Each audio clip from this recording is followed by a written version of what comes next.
Since the end of the Cold War, NATO has expanded steadily eastward. For many in the West, this was about securing democracy, peace, and stability. But for Russia, every new member felt like a tightening noose around its borders.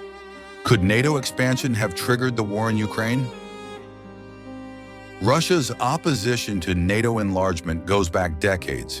In 1990, Soviet leader Mikhail Gorbachev was given verbal assurances by Western leaders that NATO would not expand 1 inch eastward after German reunification. Although no written treaty confirmed this, Russia has long interpreted it as a broken promise.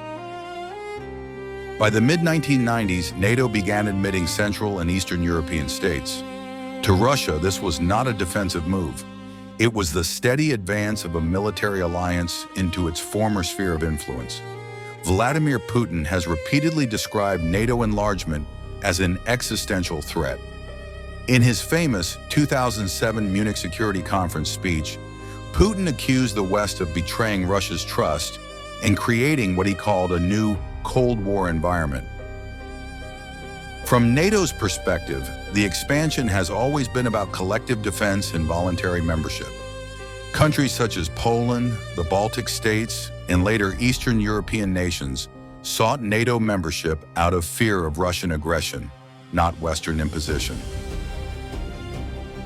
NATO argues that enlargement strengthened democratic institutions, enhanced regional stability, and offered security guarantees to states once trapped behind the Iron Curtain. The alliance insists that it is defensive in nature and that no member state join under coercion. Ukraine became the flashpoint. Russia declared that NATO membership for Ukraine was a red line.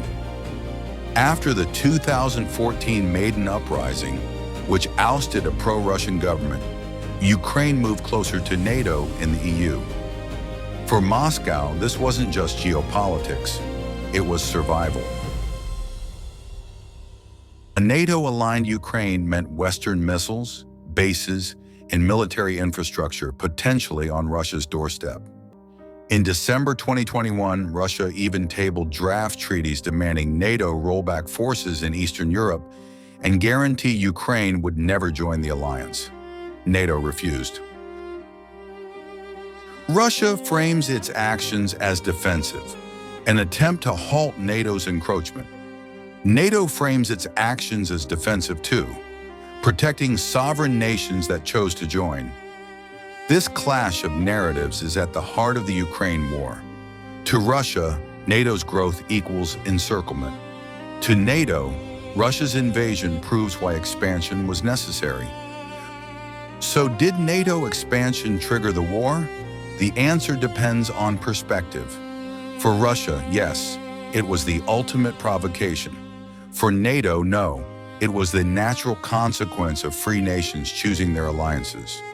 What is clear is that the question of NATO enlargement will remain central, not only to the war in Ukraine, but to the future of European security itself. If you want to understand more pivotal moments in history, subscribe and join us for the next story that shaped our world.